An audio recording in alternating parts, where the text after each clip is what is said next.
شداتو بدات جارة ولداتو الحفرة وهو كيغوت وكيقول لها طلقي مني، حطات عليه السداري. وهنايا فلا كنتي جديد ما تنساش الاشتراك في القناة وتفعيل الجرس ليصلك كل جديد.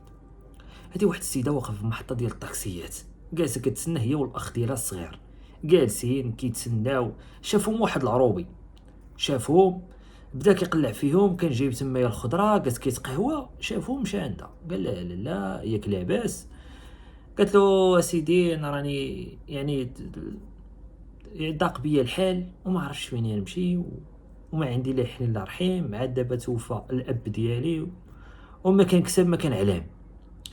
وهنايا تدخل هاد العروبي هذا وبدا كيهضر مع الاخ ديالها الاصغر، وعرف من خلال الكلام ديالو بلي هاد السيده هادي يعني يتيمه فعلا وما عندهم حتى شي حد. فهنايا كيقرر هاد السيد هذا باش يهزهم معاه في البيكوب ديالو، ويا ريت ما كان دار هاد الشيء وداهم للمكان المستقر فين كاين، يعني داهم للباديه.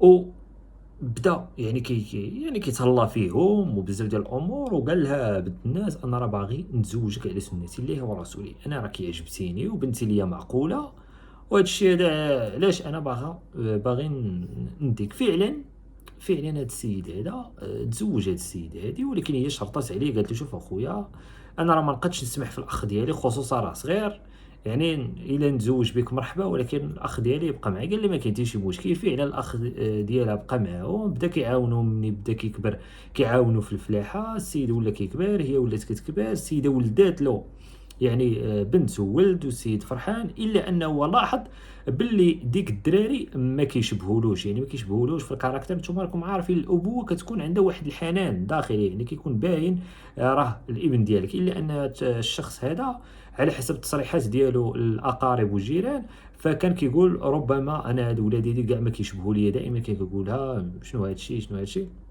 الا انه اكتشف واحد النهار جا عنده واحد الصديق ديالو تيسبق، قال له راه واحد الهضره ما فيها ما يتقال، ما يمكنليش نقولها لك في التليفون. فعلا تجه عنده قال له ياك لاباس، قال له جي تشوف راه الزوجه ديالك حصلتها مع ولد مباركه. قال له كيفاش؟ قال له هذاك ولد مباركه السكايري اللي كيقيل يدور علينا هنايا بديك 207 راه راني حصلته معاه. قال له ما يمكنش، انا الزوجه ديالي ما يمكنش دير هادشي، ما يمكنش. وهذا قال له انوض راه مقلوب عليك القفه، انت راه الزوجه ديالك راها كتخونك وانتيا ما فراسك والو، انت اصلا كتقيل نهار كامل وانتيا في المدينه، يعني كتهبط السلعه من هنايا للمدينه، يعني ما تسيق الخبار. فعلا هذا الراجل هذا شك ومشى، ولكن كانت هذه المراه هذه كانت غالبه، يعني كانت هذه المراه هذه في الاول جابها حشوميه سكوتيه، ولكن من بعد تقلبات عليه بالفعل. هذا السيد هذا كيف ما كنقول لهم متتبعينا الكرام واجه الزوجه ديالو، يعني بطبيعه الحال قال له شنو هذا الشيء وهذا. قالت له انا ما كاين حتى شي حاجه، انا ديك اصلا مشيتها باش نسول مباركه وصحاب الحسن تراهم بزاف، وانت دابا ظلمتيني. وهذه بدات غضبات، ولا حيت انت عرفتيني يتيمه ما عندي فين نمشي، هادشي علاش كطغى عليا كل مره جايب لي سباه، هادو ماشي ولادي، هذه. قالت له انا اصلا ما بقيتش حامله هادشي هذا.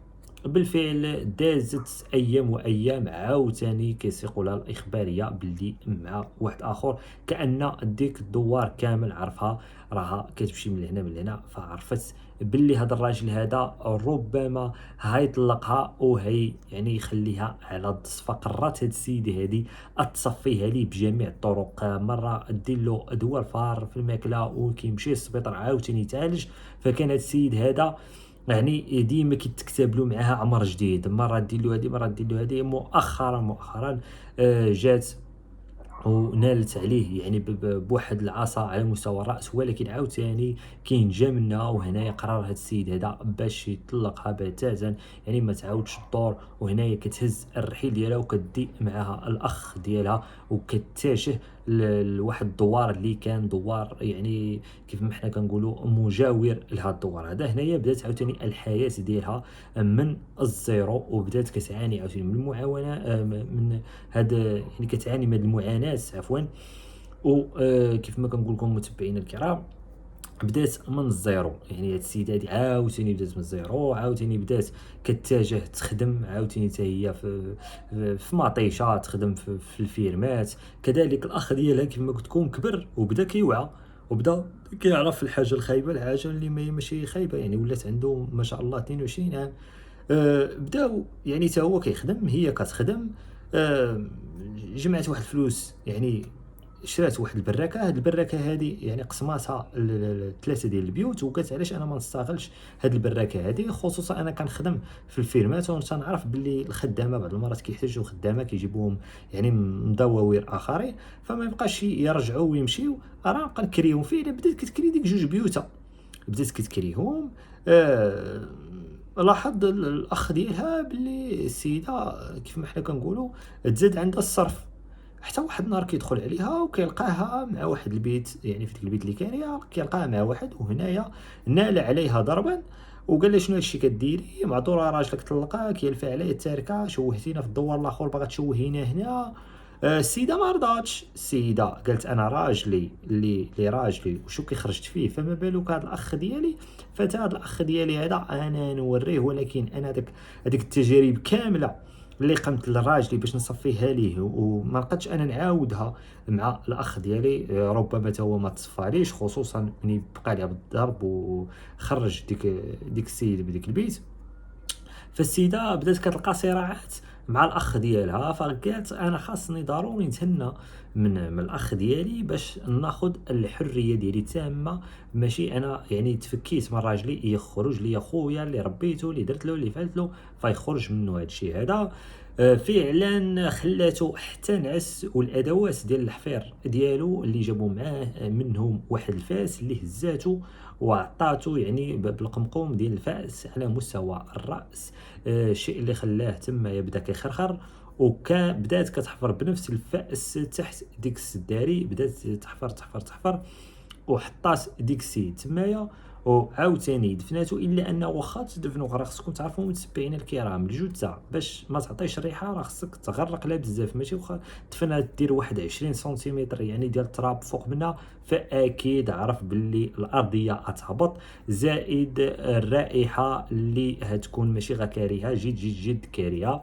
وبالفعل هادشي اللي وقع، هادشي اللي بداو كيتشكاو منه الجيران. السيده كتمشي تخدم كتجي كتنعس، السيده الانف ديالها ولف ديك الريحه، يعني تقد هي تكون جالسه حداك وما تشمش ديك الريحه بحيث الانف ديالها تعود عليها، الا ان الجيران اللي جداد هيشموا ديك الريحه وغيبقى يقولوا لها اش هاد الريحه عندك في الدار، اش هادشي، حتى ولاو يتشكاو الجيران. كيتشكاو كذلك الناس على الاخ ديالها اللي اختفى، وهي كتقول لكم انا عارفين مشى، زائد هاد الريحه بداو كيشكوا، عيطوا للجدرميه وداروا البحث ديالهم ولقاو ديك الحفره وصعيب صعيب يعني باش تفتحها.